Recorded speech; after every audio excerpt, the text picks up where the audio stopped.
ಎಲ್ಲರಿಗೂ ನಮಸ್ಕಾರ. Welcome to Malenadu ಸವಿರುಚಿ. ಹಳ್ಳಿ ಕಡೆ ಕಾಲ್ಗೆ ಮತ್ತು ಹೊಳೆ ಎಲ್ಲ ಹತ್ತಿರ ಇದ್ಬಿಟ್ರೆ ಸಾಕು, ಸಂಜೆ ಟೈಮ್ ಸ್ವಲ್ಪ ಫ್ರೀ ಇದ್ದರೆ ಸಾಕು, ಏಡಿನ ಹಿಡಿಯೋದಕ್ಕೆ ಹೋಗ್ತಾರೆ. ಏಡಿ ಅಥವಾ ಮೀನು ಹಿಡಿಯೋದಕ್ಕೆ. ಇವತ್ತು ನಮ್ಮ ಮನೆಯಲ್ಲಿ ಏಡಿನ ಹಿಡ್ಕೊಂಡು ಬಂದಿದ್ರು. ಅದರಿಂದ ಇವತ್ತು ಸೂಪರಾಗಿ ನಮ್ಮ ಹಳ್ಳಿ ಕಡೆ ಮಾಡುವಂತಹ ನಾಟಿ ಸ್ಟೈಲ್ ಏಡಿ ಸಾಂಬಾರನ್ನ ಯಾವ ರೀತಿಯಾಗಿ ಮಾಡೋದು ಅಂತ ನೋಡೋಣ. ತುಂಬಾ ರುಚಿಯಾಗಿರುತ್ತೆ. ಅದರಲ್ಲೂ ಈ ಏಡಿ ಅನ್ನೋದಿದೆಯಲ್ಲ, ಅದು ನಮ್ಮ ಹೆಣ್ಮಕ್ಳಿಗಂತೂ ಹೆಲ್ತಿಗೆ ತುಂಬಾ ಒಳ್ಳೆಯದು. ಏಡಿನ ನೋಡಿ ಈ ರೀತಿಯಾಗಿ ಇಟ್ಕೊಂಡು ಬಂದು ಇದನ್ನ ಕ್ಲೀನ್ ಮಾಡ್ಕೊಳ್ತಾ ಇದ್ದೀವಿ. ಈ ರೀತಿ ದೊಡ್ಡ ದೊಡ್ಡದಾಗಿರುವಂತಹ ಹಾಗೆ ಪುಟ್ಟದಾಗಿರುವಂತಹ ಏಡಿನೂ ಕೂಡ ಇದೆ. ಎಲ್ಲನೂ ಸೇರಿ ಚೆನ್ನಾಗಿ ತೊಳೆದು ಇಟ್ಕೊಂಡಿದ್ದೀನಿ. ಅದನ್ನ ಈಗ ಕ್ಲೀನ್ ಮಾಡ್ಕೋಬೇಕು. ಒಂದು 2-3 ಸರಿ ಚೆನ್ನಾಗಿ ತೊಳ್ಕೊಂಡು ಆದಮೇಲೆ ಇದನ್ನ ಕ್ಲೀನ್ ಮಾಡ್ಕೋಬೇಕು. ಎಲ್ಲನೂ ಕೂಡ ಕ್ಲೀನ್ ಮಾಡಿ ಇಟ್ಕೊಂಡಿದ್ದೀನಿ. ಹಾಗೆ ನೋಡಿ ಈ ರೀತಿಯಾಗಿ ಕ್ಲೀನ್ ಮಾಡಿ ಇಟ್ಕೊಂಡಿದ್ದೀನಿ. ಹಾಗೆ ಕೊಂಬುಗಳಿರುತ್ತಲ್ವ, ಅದನ್ನ ಸ್ವಲ್ಪ ಜಜ್ಜಿ ಇಟ್ಕೊಳ್ಬೇಕಾಗತ್ತೆ. ಈ ಥರ ಸ್ವಲ್ಪ ಜಜ್ಕೊಳ್ಳೋದ್ರಿಂದ ಮಸಾಲೆ ಚೆನ್ನಾಗಿ ಹೀರ್ಕೊಳ್ಳುತ್ತೆ ಅದಕ್ಕೆ, ಏಡಿ ಕೊಂಬಿಗೆಲ್ಲ.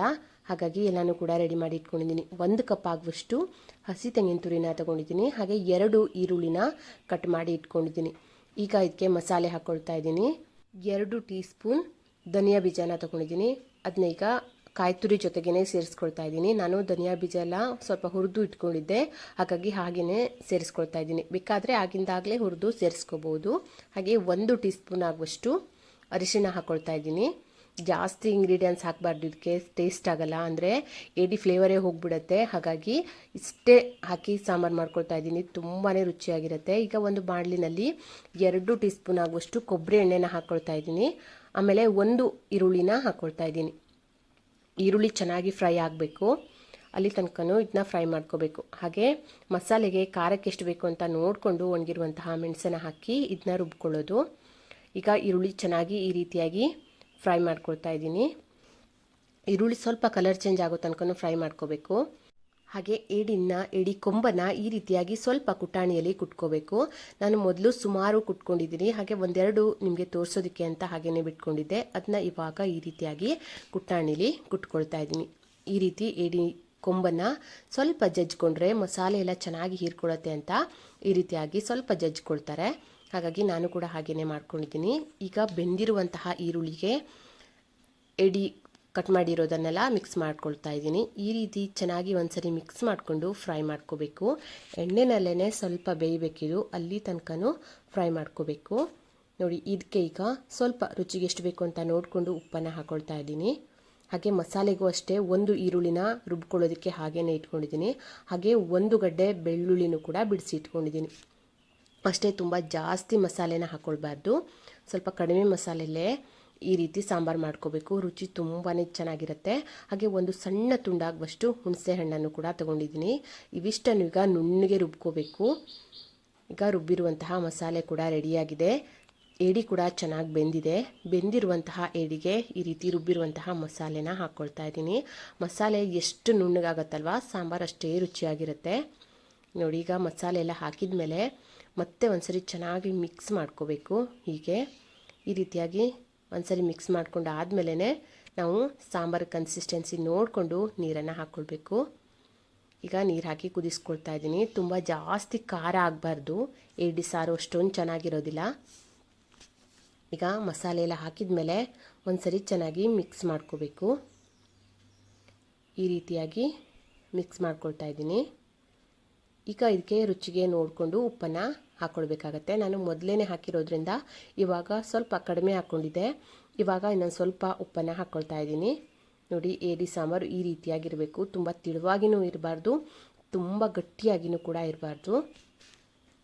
ಈ ಥರ ಚೆನ್ನಾಗಿ ಕುದೀತಾ ಇದೆ. ಈ ರೀತಿಯಾಗಿ ಒಂದು ಲಿಡ್ಡನ್ನು ಕ್ಲೋಸ್ ಮಾಡಿಕೊಂಡು ಇದನ್ನ ಕುದಿಸ್ಕೊಳ್ತಾ ಇದ್ದೀನಿ.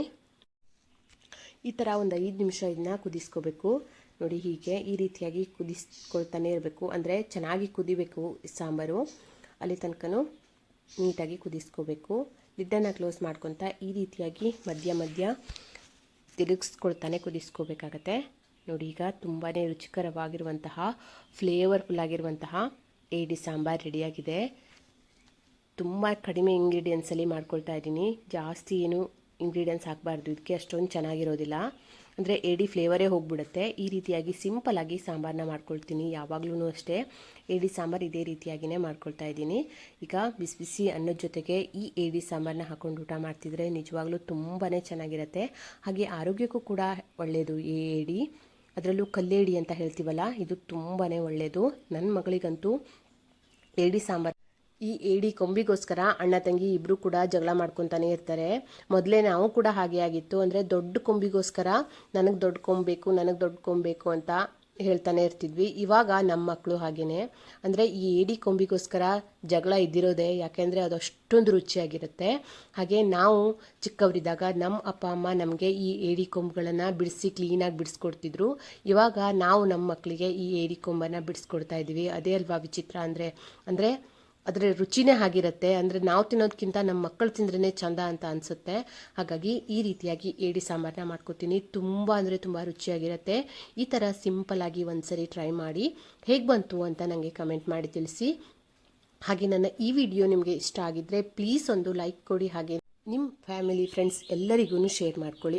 ಹಾಗೆ ಯಾರೆಲ್ಲ ಮೊದಲನೇ ಸರಿ ನನ್ನ ವಿಡಿಯೋನ ನೋಡ್ತಾ ಇದ್ದೀರಾ ಪ್ಲೀಸ್ ಸಬ್ಸ್ಕ್ರೈಬ್ ಮಾಡ್ಕೊಳ್ಳಿ. ಹಾಗೆ ಪಕ್ಕದಲ್ಲೇ ಇರುವಂತಹ ಬೆಲ್ ಐಕಾನ್ನ ಕ್ಲಿಕ್ ಮಾಡಿ. ನಾನು ಹಾಕುವಂತಹ ಪ್ರತಿಯೊಂದು ವಿಡಿಯೋದು ನೋಟಿಫಿಕೇಷನ್ ಬರುತ್ತೆ.